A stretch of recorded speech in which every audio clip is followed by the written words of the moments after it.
Hello everyone. Happy end of the month. It is the 31st of Halloween. October. Yes, happy Halloween. So we thought we would run you through everything that we read in the month of October. Which was actually a lot. Yeah. This might be our biggest month yet. Well, at least my biggest A solid month effort. I think I've been pretty Consistent. average. Yeah, like I haven't Well, considering the broke fact my streak yet. considering the fact I've done like 4 books a month for maybe the last like 5 I'm months. pretty sure the last me. video was like 2 books 2 or 3. something. I'm at 8 this time. So Lots yeah, to talk we're about. a lot to talk about. So I might take one for the team and start. Go for it. Start us off. I started off with Unstitched by Elodie Hart. So it's the 5th book in the Alchemy series. Oh yeah. Yeah. I remember you sent me some photos of this one. Yeah. So I had actually read this book. Oh. Hey Matt! We're We're filming. Maddie Get fucking your tits out. Get your tits out there, get out of here. Okay. We're gonna pause. Sorry for the brief intermission. Little high school reunion. Yeah, it was really cute. Back to where we were. So I read Unstitched a little while ago. I think it was Tierney Page. She made a recommendation. She was like, my favourite white shoes romances. And I was like, Is it a white choose? yeah. So I read it. It's the 5th book in the series. But I was like, oh, I won't need to read the first 4. And you don't. You definitely don't need to. But I read it. I loved it. And then off the back of releasing 10, I decided to go, because I need to get out of my reading slump. That one. Take the ED off. It's just unstitch. Singular. Oh. That one. Got it. So yeah, I really enjoyed it, and I decided to go back and reread the series, and obviously that was the next one. So I decided to conquer it. 3.75 out of 5, and my review was porn with a side of sexuality discovery. If you know me, no you don't. Slay! Oh my god, wait, I'm keen. That's my next read. It is so good. It is so good. Yeah, love it. Like this Awesome. this entire series is like Salacious Players on crack. Oh, love. So yeah, I'm super keen. Thank you so much for that. that's right. My first read of the month was Tourist Season by Bryn Weaver, which really was one of my most anticipated reads for the year. And it was great. I gave it a 4-star. I did get a little bit confused, and so to clear up anyone else's confusion, it's not like the Ruinous Love trilogy that are 3 separate kind of standalone stories. It's actually An ongoing series. yeah. So I was kind of like, this book is kind of just dragging out. There's just so much information that's kind of put in there, and the next chapter, like, move on. And yeah, like towards the end, I was kind of like, I feel like we are nowhere near a resolution. And then it ended, and I was like, what the fuck? Like, what? Like, just so confused. And I was like, it ended on a cliffhanger, Yeah. and then that's when I realized, oh shit, it's actually like a proper series. Yeah. So that then changed everything, because at first I was pissed off, and I was like, what the fuck? Like, that was such a weird way to end a book. Yeah. Then I was like, oh, I was the problem. So yeah, 4 stars. She's so great at writing these dark romances that just have you giggling. Yeah. Well, on the back of that, I also read Tourist Season. Listened to Tourist Season. Yeah, finished I it off listened to further Her down. narrations are so good. So good. I gave it a 3.75. I was like, Elephant in the Room, ending is insane. Really good. I expect it to be an interconnected standalone, but no, like crazy cliffhanger with a completely unknown POV. It was really done. Sorry, really well done. My main critique was that it dragged. And I think even being a connected series where like you're continuing the same storyline, I did feel like the middle portion of it felt a little bit Groundhog Day. Like it was very repetitive. It was kind of going over and over and over again. And it did get a little bit difficult to follow through that middle portion. Yeah.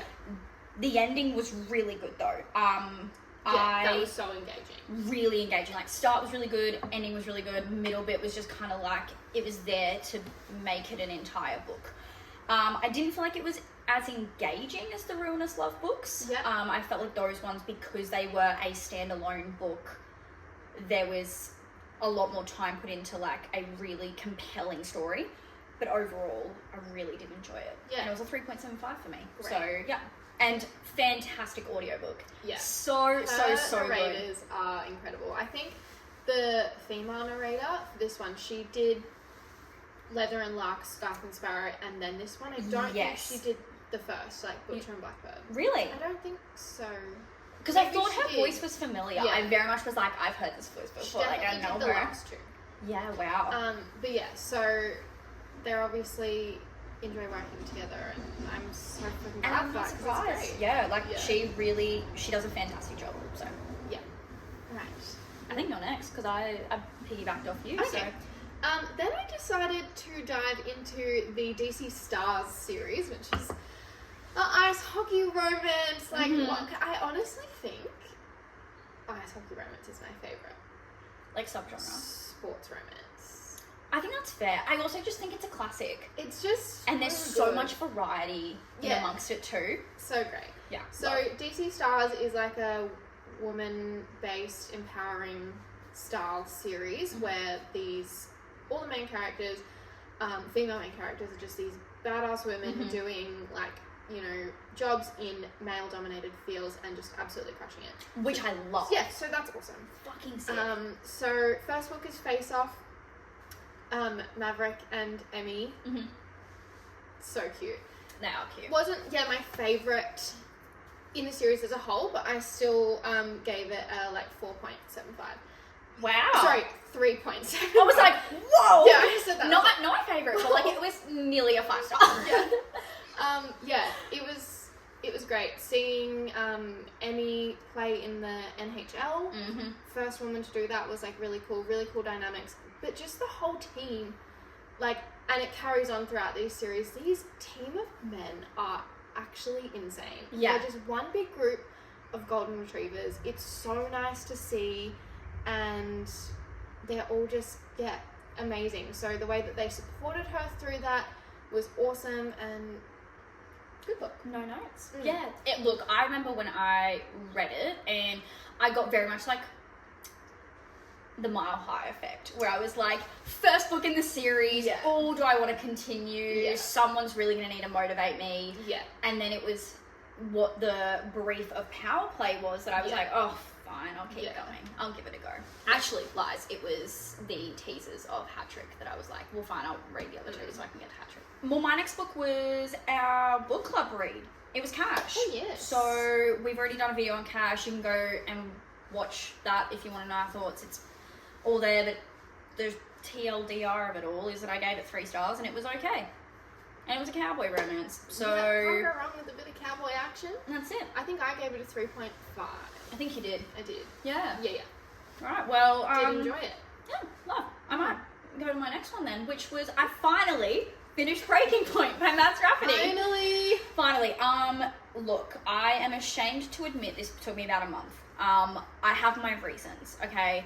I was in and out of a slump. I had arcs to read. I had book club books to read. And this book became I will keep coming back to it. Which I think is a strength in itself, because every time I came back to it, I was fully engaged with it. Okay. I didn't feel like because it took me so long or because I kept coming in and out reading it, that the book was bad at all. And every time I read it again, I was like, yeah, I really, really love this. And then I would take a break and then I would come back to it and I'd be like, oh my God, I really, really love this. So whilst it was embarrassing how long it took me, it was really, really good. And I don't think it changed my feelings on it overall. I think that it was I think you mentioned it in when we did last month's recap, when you said that it's more of like a contemporary romance with this like hockey undertone to it. It's a lot more focused on the character development of Bella and Grayson and their like contrast to each other, and how you kind of watch them both hit rock bottom and stick by each other through that and unpack that experience together. My biggest criticism of it was that the whole golden retriever black cat thing was pushed so hard with this book. And I read it and I went, she's not a black cat in any way, shape or form. I felt like she was just like a really normal girl. I didn't find, like, when I think of golden retriever black cat, I'm thinking he's giddy, fun, high energy, the cutest person alive, just does everything. And then she's like moody, a little bit grumpy, like, you know, oh, I don't want any of that. So anti-love.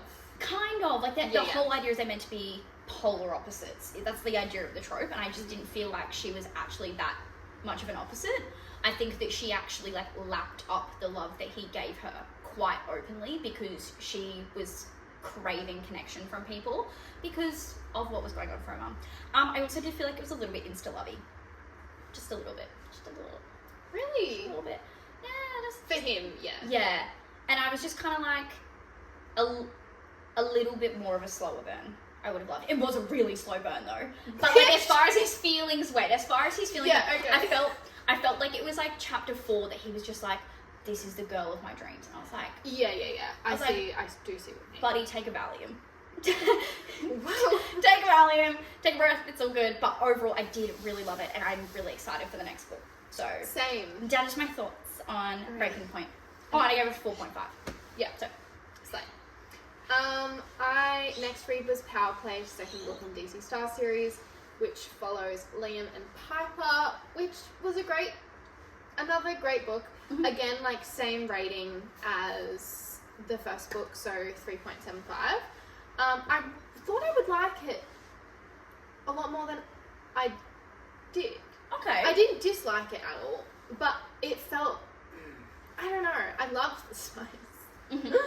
Not slow burn at all. Like, it Yeah. quite literally gets into it straight away. She's not freshly divorced. She's divorced, really inexperienced in the bedroom, would like some Schmeck's guidance. lessons. Yes. And Mr. Liam puts his hand out and says, I'll help you with that. And yeah, so there was plenty of spice, which was always fun. I didn't actually love that they got married in Vegas. The like, I did. I yeah, the accidental marriage trope. I just don't feel like it was necessary for their story. I agree. That just I think when I told you about the series, I felt like my biggest criticism of it was like it was a bit of trope dumping. Yeah, it was too like much. what trope Yeah. can I fit in? What trope can I fit in? What trope can I fit in? Mhm. And this book was going really, really well. And then there was this like, and I don't get me wrong, I love an accidental, like a Same. surprise I marriage. love I it. love an Yeah, accidental yeah. marriage. I love a Married in Vegas. But I was just kind of like, I don't think it fits with the tone of the story when we're doing like No. schmeck's lessons. We're Especially because, you know, she's been divorced. She's feeling really big feels about being married to someone. To then like, yeah, I don't know. I just feel like it didn't feel right yeah. for them, and then to happen kind of at the middle of the book too. Like, I love an accidental marriage trope when we kind of start off that way. Yeah, like in Play Along. Yeah. You know, that like where the whole punch of the book is like, Yes. oh, we're married now, what are we going to do with this? Whereas they already had a connection Yeah. and then they got married. Which then I think was good. I think it was maybe the turning point that especially like Liam needed. And like loved the like, you know, the what, like when he calls her his wife for the Yes. first time. I'm pretty sure some man's giving her shit and he says like, don't talk to my Yeah. wife like that or something, and pushes him into a wall, which just makes me want to take all my clothes off. So like, loved that. Yes. But yeah, it just felt, I could have gone without it. Fair enough. But then, like, loved, yeah, the, like, don't talk to my wife, like, that kind of vibes. Yeah. Loved that they then kept it a secret, Mm-hmm. and then it came out, the news came out in that way. Like, Yeah. that's always, like, exciting, Yeah. I guess. No, I'm with you on that. But yeah, cool. Love it. Right. I then went through a Frida McFadden thing. And when I say I went through a Frida McFadden thing, I mean I read 4 of her books, 24 hours each. Yeah. I can only equate that week of my life to like being on crack. Like I was just powering through books. Yeah. I literally was like, what is going on? Because they're so addicting, and they're so short, too, that you're like, oh, come on, I'll But just they're quickly... also like 350 pages. Like they're no longer than a normal book, but there is something about it that like you literally get into the nitty gritty. And Because of the thriller. because it's It's thrilling. and so and I I'm like, love and I'm like, I need to know more. Like, why would I put it down? Why would I willingly choose not to find out what happens next? Yeah. And so I started with the boyfriend. I have so little to say about this book besides literally, oh my god. I Good? like so good. Oh, great, because that's one that's Yes. been on my list by her, Yes. and it's quite one of her most popular Yes, ones. and it's one of her recent ones. So I remember seeing it. It's got like the tie is the book cover and stuff. So basically, this girl, her name is Sydney. She is wanting to date. So we are like through her POV, going through like current present tense of her going on these dates. And what this is cut with is a past tense from a guy by the name of Tom. And Tom's in high school, and we're seeing him kind of explore. He's got like a weird friend who likes to eat bugs. That was strange. There's a girl that he has like a big crush on, and then there's a girl that's like dead. So like we're kind of exploring these two simultaneous timelines. And then in present tense, Sydney ends up going on a date with a doctor named Tom. I don't feel like I can say anything else outside of that. Yeah. But you explore the timelines simultaneously, and as they all start to merge at one point, you just go, oh my god, where the fuck is this going? My only criticism is on Miss Sydney Girl. Miss Sydney Girl, she needs to start watching some true crime, like ASAP. The red flags were flagging. The red flags were flagging. In fact, there were sirens. There were sirens. Right. There was red flashing lights. There was alarm sounds. And she was like, hee. Oh my god, he's so hot. She's just so unaware. Like, sometimes I was just like, girl, like, this couldn't be so real right now. As red. Like, this couldn't be more red. Yeah. This couldn't be more red. But I do also think it kind of added to the suspense of it all, because she would just like wanted to grab her and shake her and be like, oh my god, dude. Yeah. Fucking fantastic though. So it was a really good. What did you rate it? 4.5. Okay. 4.5 out of 5. Wonderful. So love. Yeah. Great. The next book I read, I had a little break in between, just to break up the hockey series. I read Hateful Vows. Oh. A dark mafia romance. I haven't heard of that. It was a Why Choose. Oh. I gave it a 2-star. Oh. Yeah. Oh, it was that bad. Yeah. Look, sex, great. Mm-hmm.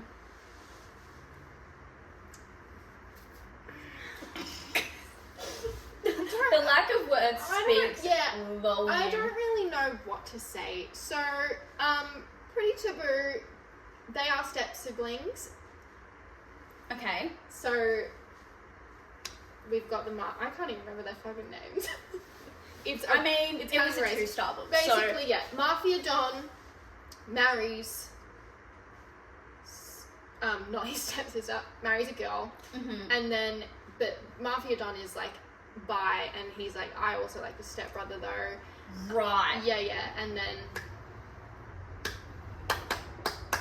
lots of banging. Yeah. The sex was good. That was all. Okay. The plot was confusing. So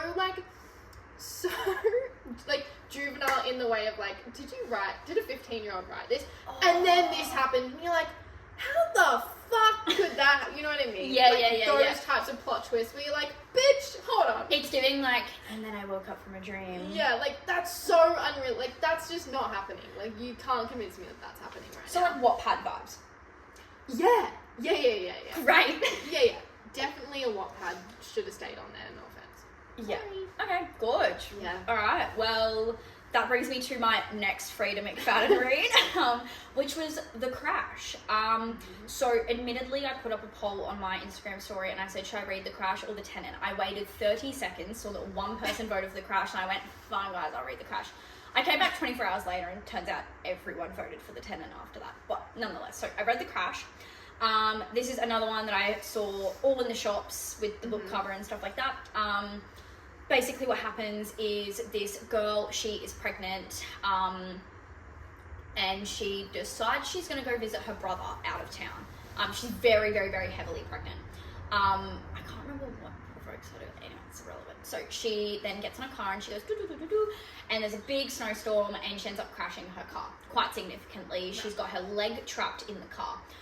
So she's like, I'm going to die here with my baby. And then this big gruff man comes and removes her from the car, pops him in his car and goes, you can come and stay with me, we'll get you to the hospital.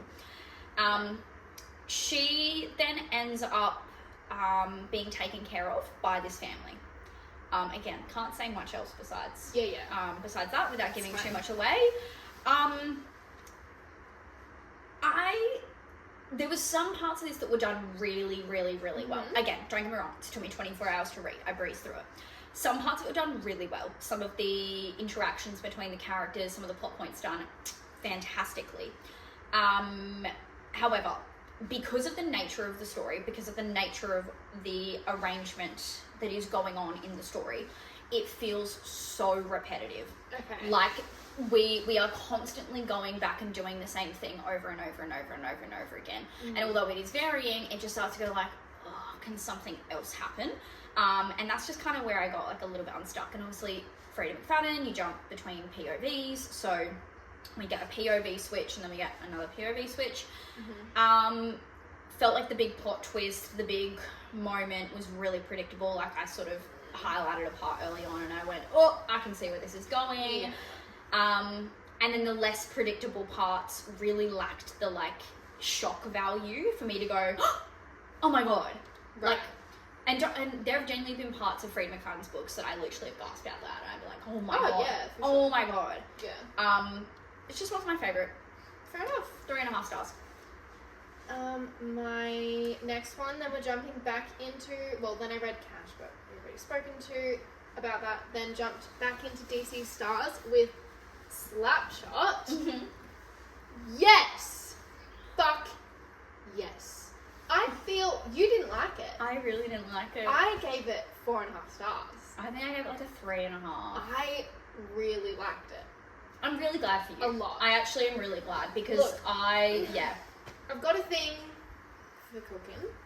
love. I love the private chef kind of kink. Right. Not kink. Sorry. Well done. I take that back. Trope. I like that a lot because I like to bake. Mm-hmm. It's very easy for me to just slot myself into Fair enough. this book. Makes sense. And I also love like a hot multiplayer. So Yeah. it was great. Love. Also, this one is kind of like found family vibes. So Lucy, Madeline.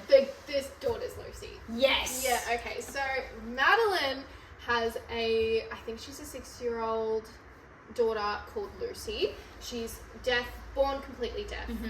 And then we have Hudson, who's our little golden retriever boy.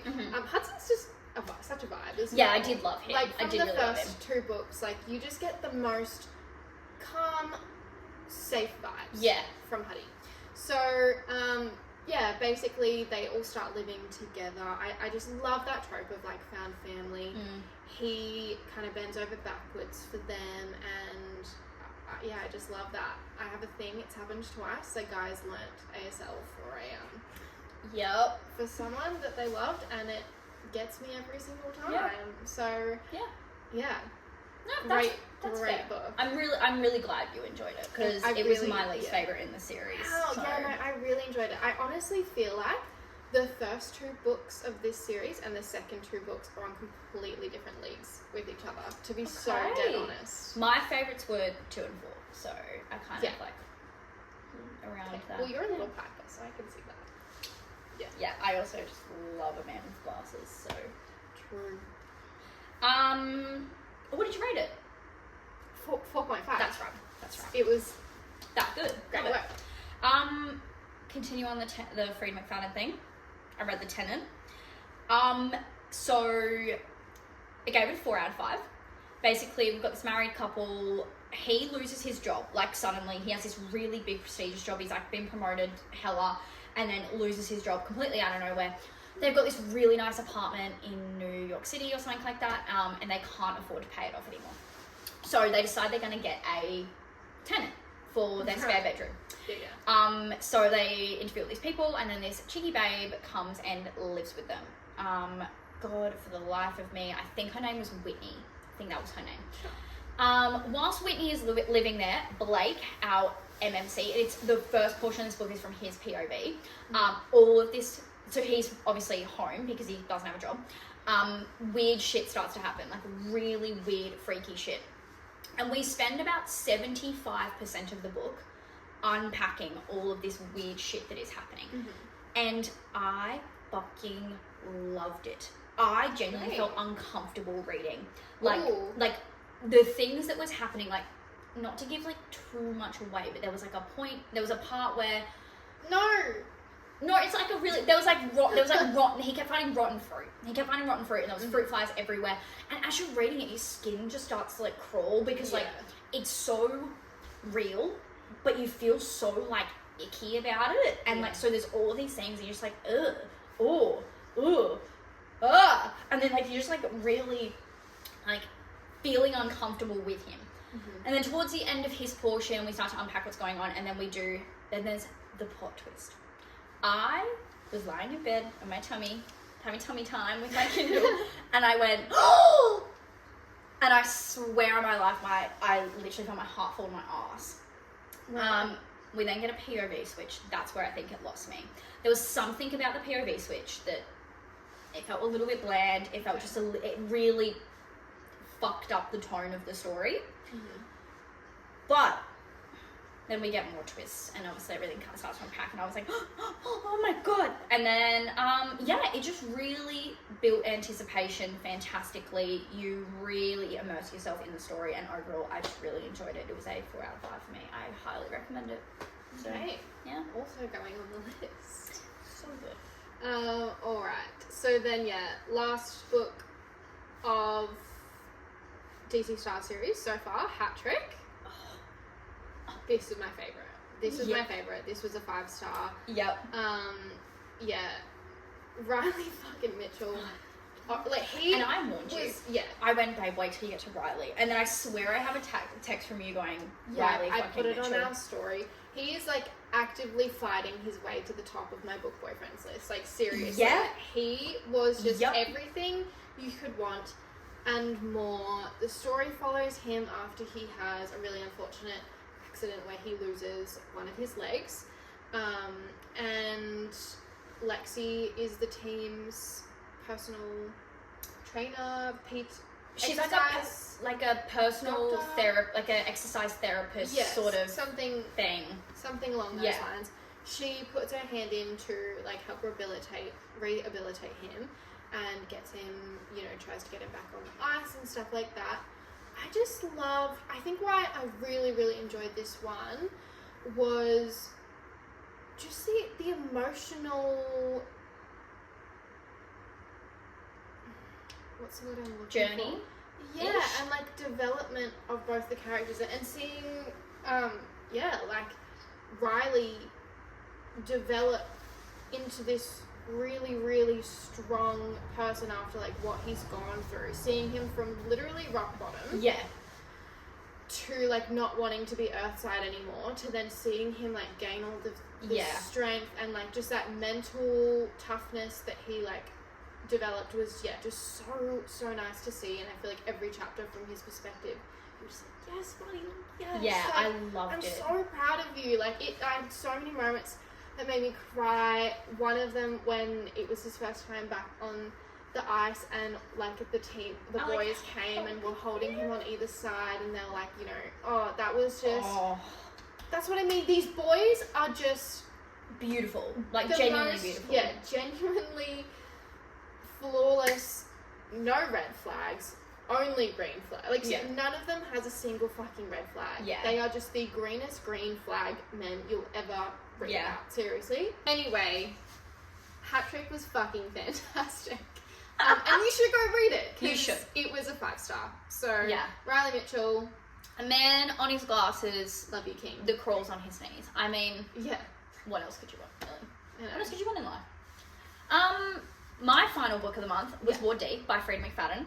This was a 5-star read for me. Like, genuinely 5 stars. I think it was like a 5-star experience for me. Yeah. Because I would agree with that. So I read it as well. I rated it 4.5 stars. Yes. Yeah. Here's me on the plane, headphones on, lights are dark, and I am locked in. Yeah. Locked in. Like, I've got the flight attendant going, you've got credits, do you want to spend them? I'm like, no, it's all good. I was locked in. I could not put this book down. You've got Amy, she's a student doctor, and for part of her placement, they have instructed her to go and work a locked-in shift at Ward D, which is a psych ward. And so overnight shifts, they lock all of the doors, and in typical Freida McFadden thriller style, shit goes wrong, shit happens. Just all of this weird shit starts happening. You go between her POV in the present and her POV 8 years ago, and you're kind of unpacking these two very, very strange timelines simultaneously. I just really, really loved the building of anticipation in this book. I didn't feel like there was any major plot twist where I went, oh my god. But it was all of these like tiny little curveballs that you got thrown along the way. I think you said it earlier where we got cut off, that it's more of like a thriller horror. Yeah. And it was like a body horror kind of vibe. It'd make a fantastic movie. Like, it'd be a great film. Yeah. And also it's like the shortest timeline I've read in a book. Yeah. Like it happened, the whole book takes place over a 12-hour night shift. Yeah. Like, and we do have some chapters that go like back in time, but like the present story is set within 12 hours. So it's very fast moving, which I think is why you're like, you feel the movement of the story and you are so invested because she does a really good job of just like throwing all of these little things in there that just keep you going, oh, what the fuck? Yeah. With all that being said, I studied psychology, I've worked in mental health. The mental health representation is not great. She did have a disclaimer at the start though, because Miss Frieda is a doctor. Yes. And yeah, she did say like, this is in no means a accurate recount of what would happen in a psych ward. Yeah. I saw so many reviews of it being like, this wasn't accurate, and I was like, that's besides the point. It's fiction. It's fiction. That's besides the point. Let's focus on the other stuff. Anyway, really fantastic. Like, I just really, really loved it. So, no notes. No notes.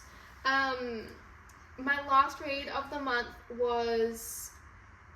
Sorry, my brain actually glitched. Just turned off for a second. Just to build the suspense.